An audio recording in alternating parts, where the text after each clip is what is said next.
all of us agree that immediately means now. It doesn't mean any other thing, except that it means now.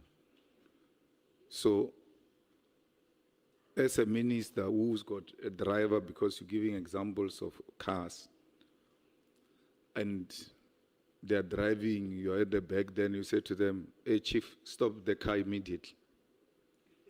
They must stop it next week. In the context, in whatever context, must stop next week. Because when you say stop the car immediately, stops now.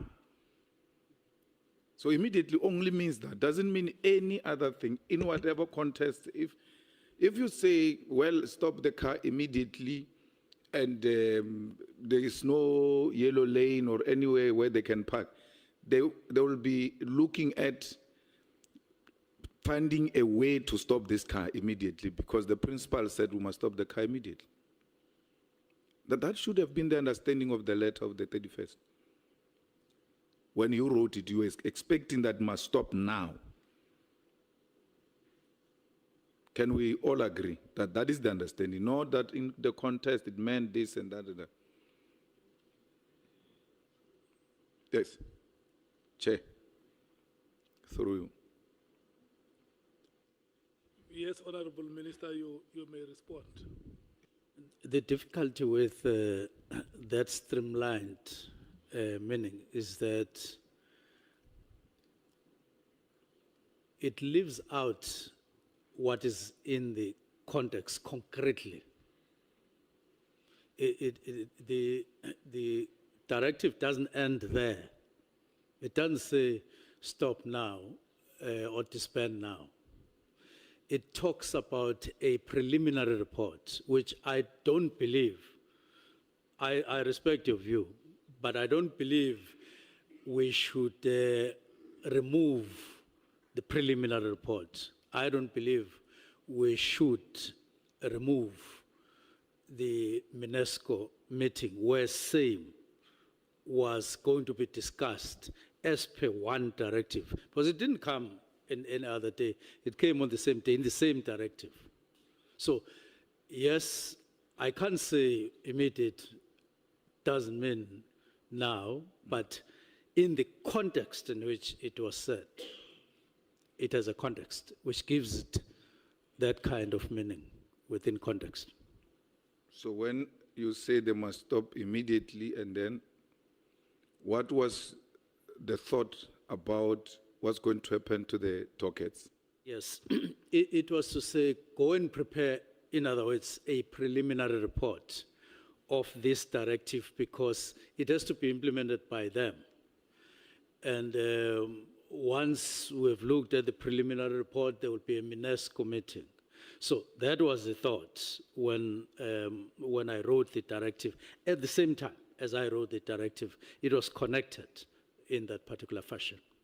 And when the dockets find themselves in CBS position, out of CBS instruction, what do you do about it? That would be the subject of discussion of the preliminary report, because the preliminary report is an operational implementation matter with all the implications of the directive.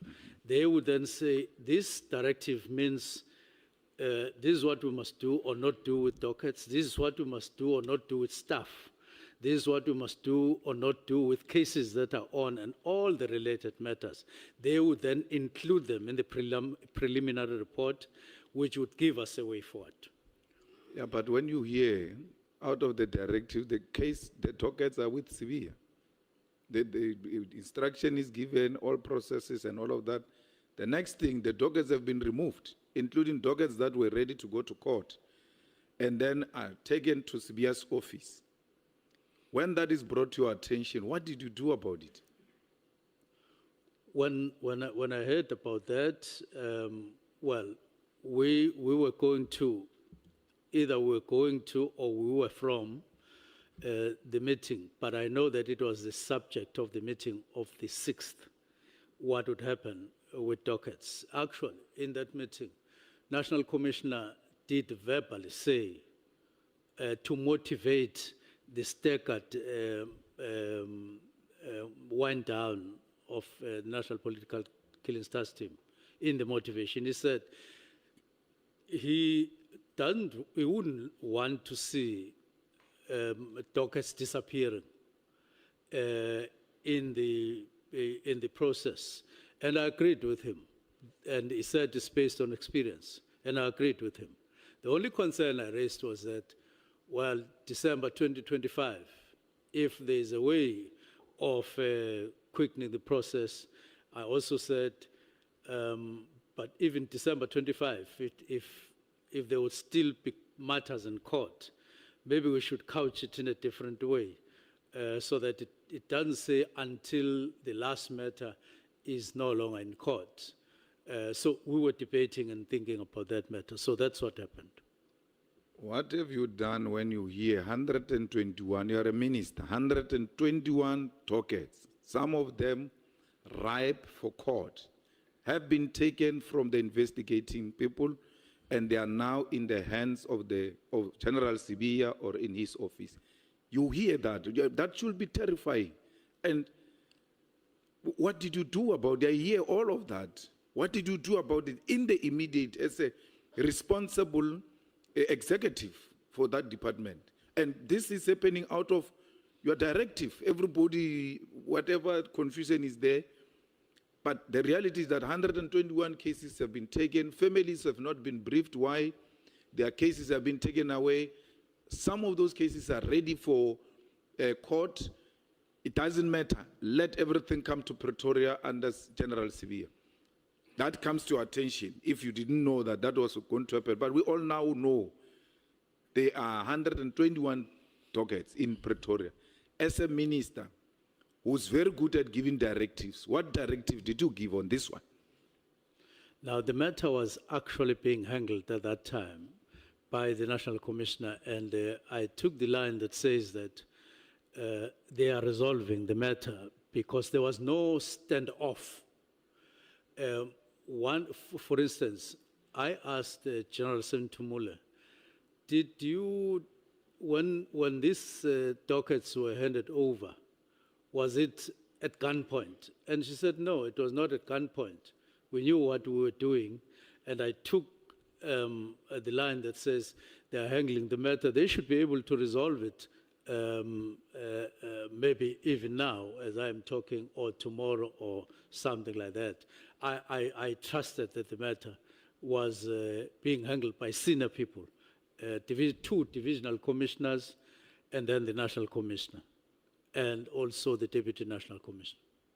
So I take it the answer is the minister did not do anything, even when this information became a public information, because you were under the impression that the national commissioner and whoever responsible were attending to the matters, because they were more of operational matters.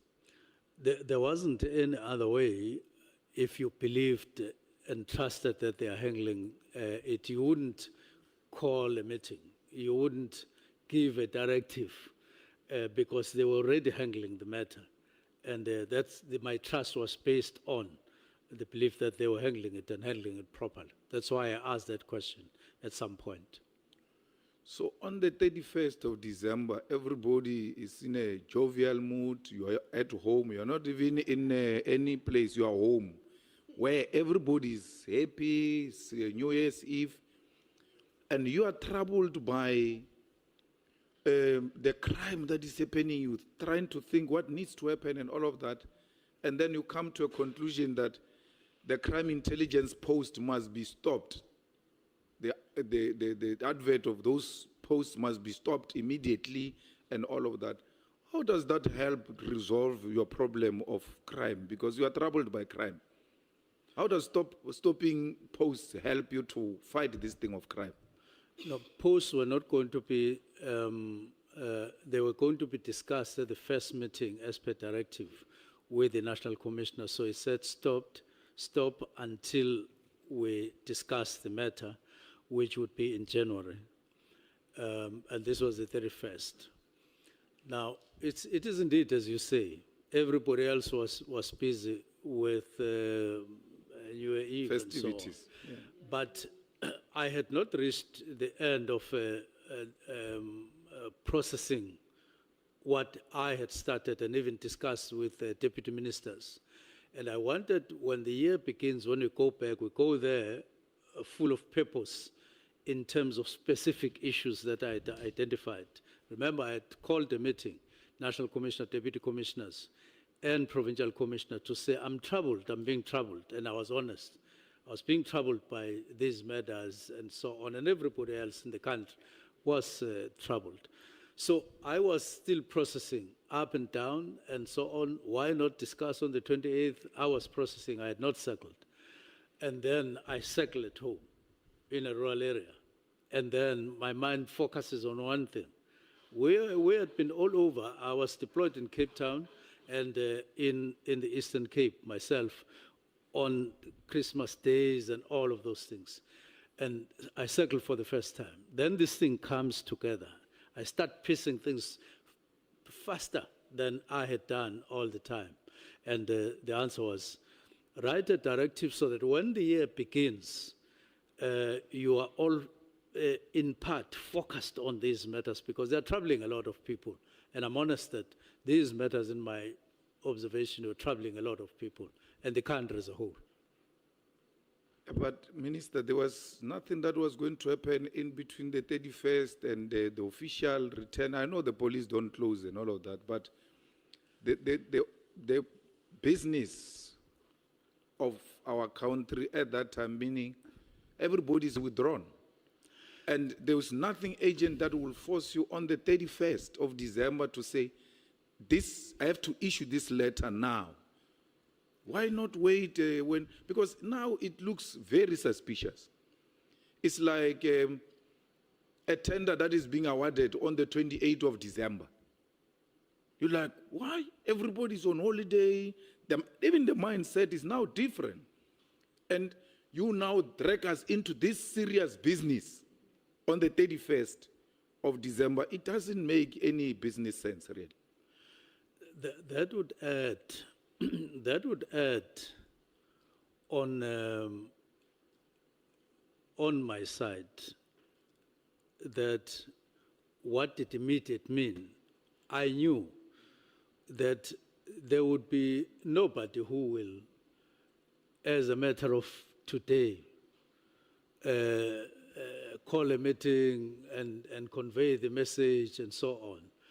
But I wanted all of us to have it so that at the beginning of the year, we were able to say there was a directive written on the 31st. And remember, there's nothing untoward about a minister writing a directive on the 31st. It could have been a different directive altogether from this one. It could have said at the beginning of the year, employ people or facilitate or whatever. It could have been any directive within the law.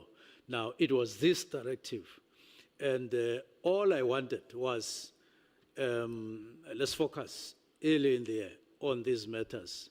And I was quite troubled by them, as I am right now.